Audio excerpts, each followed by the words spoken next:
What's up, guys? I hope you're well. Today we are checking out why are Red Bull compromising performance. I don't know.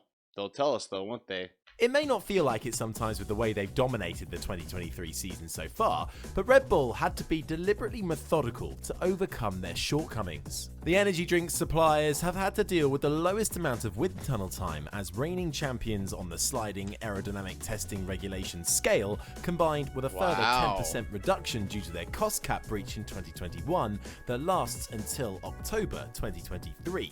As a result, Red Bull has gone to extreme lengths to focus on maximizing performances on race days, even at the detriment of their qualifying pace. But how, despite resources stacked against them, have Red Bull been able to increase their dominance this season compared to 2022? That's my main question this season. Right now, yeah. If there's been one element of vulnerability shown by Red Bull this year, it's their qualifying pace. Despite winning all of the first 11 races of the season, they've been beaten to pole twice already by Lewis Hamilton in Hungary and Charles Leclerc in Baku. Ferrari, on average the second best qualifying team in F1, have been just a couple of tenths behind Red Bull all season. And while Charles was incredibly quick over a lap in Baku, he eventually finished 21 seconds behind Sergio Perez's winning car. Red Bull has achieved this by compromising on setup and reducing some of the ultimate potential of its car for more consistency. Other teams have gushed about the stability the RB19 has in race trim, something very difficult to achieve in an era of ground effect cars and dealings with the current generation of cars porpoising at higher speeds, a problem Red Bull has never really experienced. There's also been the incredible power of Red Bull's DRS in combination with their trick floor layout. It's led to a difference of over 20 miles per hour when in range of another car, making passing far easier than their rivals when Red Bull hasn't been leading, something of a rarity this season. But also, Red Bull have had to get clever with car development as they've been extremely limited with their wind tunnel allowance, only getting 63% of the runtime that rivals Aston Martin have had this season. Red Bull's upgrades have been focused on the middle of their car, such as the side pods, engine covers, and focusing on the cooling of the car.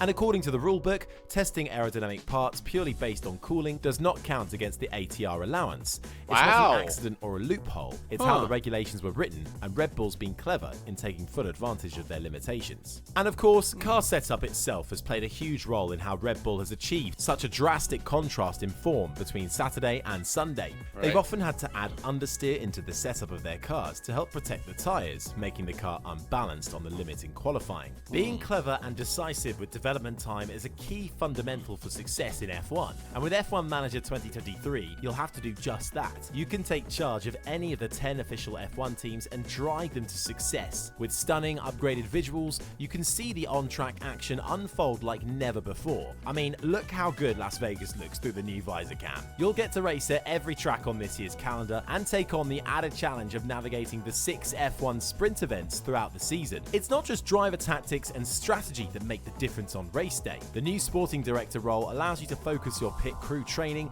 to avoid costly mistakes. Race replay mode gives you a new way to play the game, allowing you to relive pivotal moments from the 2023 season and change the outcome of races based on your decisions. Whether you're scouting drivers from the newly simulated F2 and F3 championships, taking backmarker teams to title contenders, or cementing a championship-winning team's legacy, new challenges await you this year in F1 Manager 2023. Buy the game using the link in the description below and drive every decision in F1 Manager 2023. Got a discount code for us, buddy? This also helps explain the struggles that Sergio Perez has had in qualifying this year, only making one Q3 in the last 6 weekends and not scoring a pole position since Miami. The Mexican recently admitted after Silverstone that he struggles a lot with the car outside of a narrow operating window, saying, "I've become a little bit more sensitive to the car in the last few races, especially on Saturday on low fuel.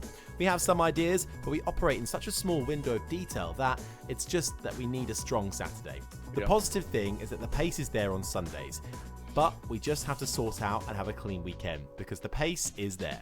At the absolute limit, Red Bull's approach to setup has Max looking vulnerable to his competition on Saturdays, but on Sundays, when tyre wear kicks in over longer stints, that understeer adds balance to the car and makes the RB19 far better on its tyres, and as a result, has led to Red Bull going undefeated so far this season. The 2023 Hungarian Grand Prix was the clearest example yet of how Red Bull's tricks have played out over a race weekend. Red Bull's usual strengths of brilliant aero efficiency were nullified by the high downforce track, with with Lewis Hamilton snatching pole and publicly pondering where Red Bull's massive DRS advantage shown earlier in the season had gone. But when Hamilton faded to fourth with his poor start in the race, you could also see Red Bull's advantage in their battle with McLaren.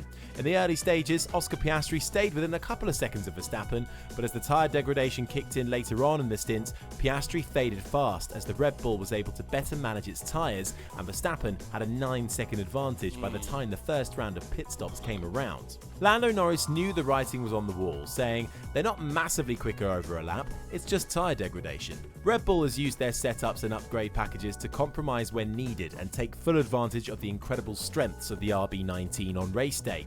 And if this form continues, the perfect season is still very much on. Do you think Red Bull will win every single race left in 2023?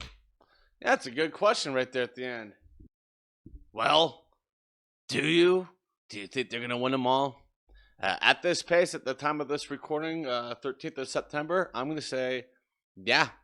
I don't think anyone's catching Red Bull this year at this point. I mean, there's only, 6, 7, 8 races left, so I think Red Bull's just going to win every race this year. And, yeah, so hopefully next season, other teams can kind of learn from what Red Bull did this year and try to catch them. But then Red Bull is going to be, that much more ahead. So I don't know. I think it's going to be a long time for somebody to catch Red Bull. It's going to take like a massive driver lapse of judgment or just, loss of concentration and wreck out. But I don't know. Let me know what you guys think in the comments. With that being said, I want to thank you all for watching. Stay safe and don't forget to wash your hands. Bye.